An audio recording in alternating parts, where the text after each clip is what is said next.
comment réussir sur le marché de la communication visuelle et de la signalétique? C'est ce que nous allons voir aujourd'hui avec la société Signarama depuis le Royal Monceau à Paris.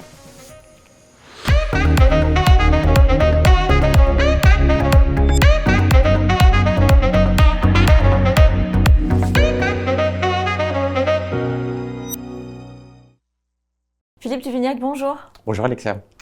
Alors vous êtes président du comité marketing de Signarama. Est-ce que vous pouvez nous expliquer ce que vous faites et qu'est-ce que fait l'entreprise? Signarama est une marque qui est née il y a presque 40 ans aux États-Unis et qui s'est développée en France depuis 2002 sous l'égide d'Olivier Rouba-Fossa qui ont créé le concept en France. Signarama est une entreprise qui propose des solutions de communication visuelle au sens large, enseigne, signalétique, PLV, tout l'accompagnement en fait des entreprises dans leur communication et se déploie sur l'ensemble du territoire. Aujourd'hui, c'est 60 points qui sont situés sur l'ensemble du territoire. Alors, qu'est-ce qui vous distingue concrètement sur le marché de la signalétique? Tout d'abord, notre modèle, le fait d'avoir finalement 60 points de vente et avec des développements qui sont réguliers et constants en tout cas, et avec des projets pour le futur. La possibilité de s'adresser à une économie locale, à des entreprises locales, mais également de pouvoir accompagner des entreprises plus importantes au niveau régional, au niveau national, avec des relais locaux. Donc nous sommes profondément ancrés dans les territoires et participons de cette manière aussi à l'économie locale. Et alors, vous mettez également l'accent tout particulièrement sur la RSE. Oui. Est-ce que vous pouvez un petit peu nous expliquer ce que vous mettez en place pour réduire l'impact environnemental? Alors déjà, c'est un sujet de conviction. Au niveau du groupe, nous avons constitué un regroupement en tout cas des entrepreneurs pour se poser des questions justement sur le développement durable. C'est le sens de l'histoire. Il suffit de voir la CSRD, notamment l'obligation des entreprises de devoir produire des rapports et les informations sur l'engagement qu'ils prennent en matière de durabilité, nous amène et nous conduit à apporter des réponses en ce sens. Donc, ça passe par l'utilisation de matériaux plus respectueux pour l'environnement, ça passe par des fabrications plus respectueuses, ça passe par de l'innovation pour accompagner les entreprises dans ce sens. Alors justement, face à l'évolution du secteur de la signalétique et de la communication visuelle en France, comment est-ce que vous préparez à ces changements?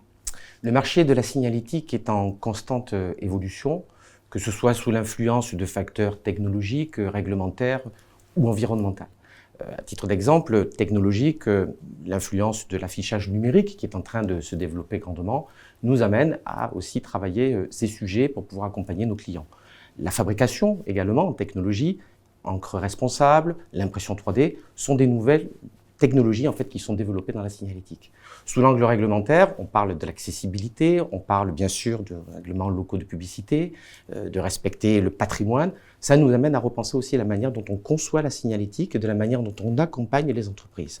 Environnemental, je pense qu'on l'a évoqué précédemment, c'est un sujet effectivement, aujourd'hui on doit anticiper pour pouvoir accompagner les entreprises à répondre à des bilans carbone positifs.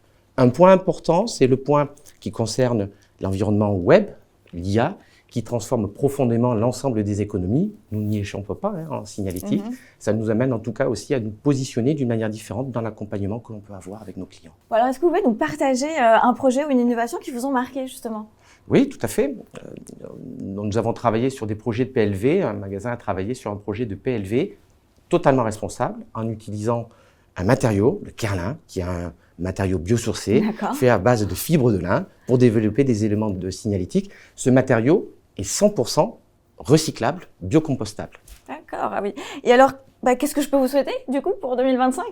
Que Signarama continue bien sûr son développement et surtout de conserver la confiance de nos clients. Nous avons la chance d'avoir de très grands clients et nous souhaitons continuer à les accompagner dans leurs projets. Eh bien, écoutez, c'est tout ce que je vous souhaite. Merci beaucoup Philippe pour cet échange. Merci Alexia. Je vous remercie également et je vous dis à très bientôt pour une prochaine émission sur Forbes.fr.